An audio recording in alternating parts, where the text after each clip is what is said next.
যুক্তরাষ্ট্রে দুই বাংলাদেশি শিক্ষার্থী হত্যাকাণ্ডের মোটিভ নিয়ে চাঞ্চল্যকর তথ্য দিল পুলিশ। যুক্তরাষ্ট্রের শহরে দুই বাংলাদেশি শিক্ষার্থীর নিখোঁজ ও হত্যাকাণ্ড ঘিরে তদন্ত যত এগোচ্ছে ততই স্পষ্ট হচ্ছে এটি একটি সম্ভাব্য পরিকল্পিত অপরাধ। তবে এখনো পর্যন্ত আইনশৃঙ্খলা বাহিনী হত্যার নির্দিষ্ট মোটিভ আনুষ্ঠানিকভাবে নিশ্চিত করেনি। তদন্ত সংশ্লিষ্ট সূত্র ও বিভিন্ন আন্তর্জাতিক গণমাধ্যমের প্রতিবেদনে উঠে এসেছে, নিহত জামিল আহমেদ লিমন ও নিখোঁজ নাহিদা সুলতানা বৃষ্টির মধ্যে ঘনিষ্ঠ ব্যক্তিগত সম্পর্ক ছিল। তারা ভবিষ্যতে বিবাহের পরিকল্পনা করেছেন বলে জানা গেছে। এই প্রেক্ষাপটে ধারণা করা হচ্ছে রুমমেট হিসেবে অভিযুক্ত ব্যক্তি তাদের ব্যক্তিগত সম্পর্কে অবগত ছিলেন এবং সেখান থেকে মানসিক দ্বন্দ্ব বা হিংসার সৃষ্টি হতে পারে। যদিও এই বিষয়টি এখনও আনুষ্ঠানিকভাবে নিশ্চিত নয়, তবে তদন্তকারীরা এটিকে একটি সম্ভাব্য মোটিভ হিসেবে বিবেচনায় রেখেছেন।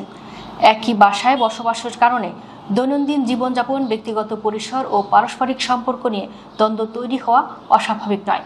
দীর্ঘদিনের এমন দ্বন্দ্ব চরম পর্যায়ে পৌঁছালে তা সহিংসতায় রূপ নিতে পারে। তদন্তে পাওয়া তথ্য অনুযায়ী হত্যার পর মরদেহ স্থানান্তর এবং প্রমাণ নষ্ট করার চেষ্টা করা হয়েছে, যা ঘটনাটিকে তাৎক্ষণিক আবেগের ফল নয় বরং পরবর্তী পরিকল্পিত কার্যক্রমের ইঙ্গিত দেয়। আইনশৃঙ্খলা বাহিনীর তথ্য অনুযায়ী অভিযুক্ত ব্যক্তির বিরুদ্ধে পূর্বে ঘরোয়া সহিংসতার অভিযোগ ছিল। এই ধরনের অতীত আচরণ তদন্তকারীদের কাছে গুরুত্বপূর্ণ, কারণ তা সহিংস প্রবণতার ধারাবাহিকতা নির্দেশ করতে পারে।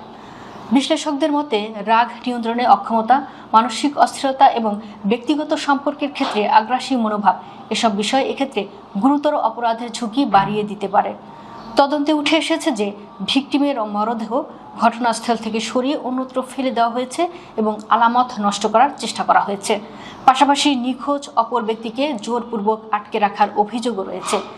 এই তথ্যগুলো থেকে তদন্তকারীরা ধারণা করছেন ঘটনাটি কেবল তাৎক্ষণিক সংঘর্ষের ফল নয়, বরং এতে পূর্ব পরিকল্পনা এবং পরবর্তী ধামাচাপা দেওয়ার চেষ্টা রয়েছে।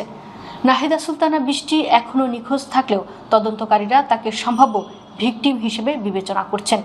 বাসা থেকে প্রাপ্ত গুরুত্বপূর্ণ আলামত এবং ঘটনা প্রবাহ বিশ্লেষণ করে ধারণা করা হচ্ছে একই ঘটনার মধ্যে তাকেও লক্ষ্যবস্তু করা হয়ে থাকতে পারে।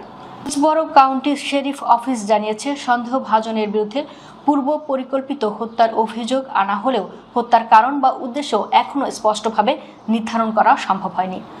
তদন্তকারীরা ঘটনাটির প্রতিটি দিক বিশ্লেষণ করে দেখেছেন এবং প্রাপ্ত প্রমাণের ভিত্তিতে মোটিভ নির্ধারণের চেষ্টা চলছে। এ পর্যন্ত প্রাপ্ত তথ্য বিশ্লেষণ করে বলা যায়, তদন্তকারীরা কয়েকটি সম্ভাব্য মোটিভকে গুরুত্ব দিচ্ছেন: ব্যক্তিগত বিরোধ এবং অভিযুক্তের পূর্ব সহিংস আচরণ।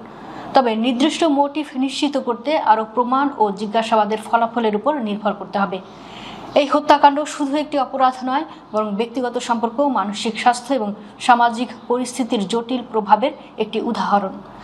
তদন্ত এখনও চলমান এবং চূড়ান্তভাবে মোটিভ নির্ধারণের জন্য সংশ্লিষ্ট কর্তৃপক্ষের আনুষ্ঠানিক বক্তব্যের অপেক্ষা করতে হবে।